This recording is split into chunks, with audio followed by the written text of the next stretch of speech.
Hello everyone, this is Jyoti and I welcome you all to this VMC Study Abroad channel. This is the another or third video of this video lecture series where I am talking about IELTS exam, what modules it has and the question types. So let's get started with the writing module today. Previously, I have already talked about the listening and the reading module. So if you have any question related to that, you just go and check out those videos. So in writing, we have two tasks, the task 1 and task 2. So if I take writing module as whole, like 100%, so the task 1 would be the 30% of that writing and the task 2 is the 70% of that writing. In writing task, we have some differences in academic and journal test. What those differences, I'll tell you later. But let's talk about the word limit first. For the task 1, we have 150 words. Like the word limit for writing task 1 is 150. More than that, you can write, but less than that, you cannot write. 20 minutes in total we have, so you just have to split out your timing in a way so that you can manage your writing in a way so that you do not miss any important information, like 5 minutes for the planning, 10 minutes for writing and 5 minutes for the proofreading. So this way you just have to write your like whatever the task it is. Academic writing and journal training. So as I said, there is a difference in task 1. In academic writing, it is report writing, but in journal task, it is letter writing, which can be a formal letter or can be an informal letter. So it depends on the question what you are writing. Talking about the band descriptors, on basis of what the examiner is checking your skills. So we have 4 band descriptors. The first one is task achievement. Task achievement, it means whatever the question is given, are you writing for the question or you're writing something else, or you're writing something which is off track. So achieving your tasks, firstly, which is 25% important here. Grammatical range and accuracy, it means writing correct grammar and variety of sentences. Variety of sentences, similarly, if I talk about the sentence itself, such sentences can be of 3 types: compound, complex, and simple. So what type of sentence you're writing? Are you using connectors more and more? Are you using lexical resource? So if you remember that I had made a few video lectures for the lexical resources, it means for the vocabulary. And there also I told you that it is very, important aspect of this IELTS exam. So you need to know which vocabulary should use. Is it a formal word or informal word? Adjective, noun, verb. So this way you need to have this understanding of lexical resource. Then you have coherence and cohesion. Coherence and cohesion, it's kind of links amongst the sentences. So it's like that, if you have an introduction, then main body, then conclusion, there must be a link amongst those 3 paragraphs. You should have paragraphs in sequence. You should have proper examples and so many things in it that I will explain in my classes. But for now, just understand these are the parameters on the basis of what you are being checked by the examiners for the task 1. For the task 2 is which is the same for both the exam. Either you're taking academic exam or you're taking GT exam, your task 2 is always same. There's no change.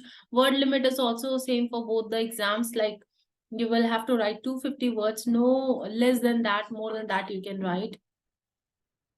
40 minutes in total you have, so you have to manage your time again. 5 minutes for the planning, 35 minutes for the writing, and last 5 minutes for the proofreading. If you do not proofread, definitely it would be a trouble for you because you would not know what mistakes you have made. Task type. So task type is always an essay.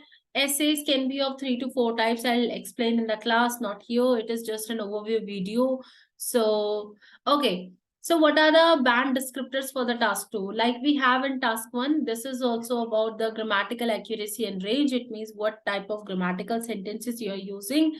Is it correctly written or not? The punctuation and so many things that you have to take care here in grammatical accuracy. Lexical resources is more about, it's totally about the vocabulary you have. that synonyms you're using, antonyms you're using, and the phrasal verbs you're using, and the collocation, or I can say that what do you say, connectors and prepositional phrases, these things you're using. So it comes into this lexical resource part. Cohesion and coherence, again, it's a kind of thing which is a linking device. Like, you need to know what is written in my first paragraph and now what I'm writing next. So this link is very much important. And the very, not last but not the least, which is very important thing here in task 2, is task response. If you do not respond for the task which is given, then all these three things are wasted. You are not writing for the question, then what? It doesn't matter how many good sentences you have written, how accurately you have written, it doesn't matter. But you have to write for the task, which is more important here. Mistakes that students make, that they do not read question properly and they just start writing and hustle. So remember, this is a proficiency test of your English. You always have to read question. You need to understand what is the requirement of this question, and as per that you have to plan your essay, and then you should start writing. It's like that. Using cliches, idioms, and repeated words. So sometimes we use some outdated, I can say, the old words of English that we are not using nowadays. So you just have to first check, what is my writing thing? Is it an informal writing? If it is an informal writing, so you can write some the idioms I would not suggest you, but some phrasal verbs we can write in that case. Idioms is big no, like we do not write idioms in letter writing or the formal writing. Then, not looking for the pattern. If you do not have a pattern, anywhere you're writing intro, anywhere you're writing examples, so on, definitely it will not help you. You should have a particular pattern which you have to follow. Then grammatical mistakes. So if you are making these grammatical errors, you're writing again wrong, and this grammatical structures, those are not accurate, definitely you would not have good band score. You don't know the punctuation, you don't know the capital letter use, you do not know the spellings, and so many things we have in grammar. If you are mistaking there, definitely it's going to low down your uh, band scores. And the punctuation, which is the part of grammar again. So thank you. This is all about the writing. So I'll tell you at last, writing is not that easy, which what it looks like, but it's very important, and it is a key skill. You need to learn how to write, because even if you migrate to any other country, you have to write some documents over there.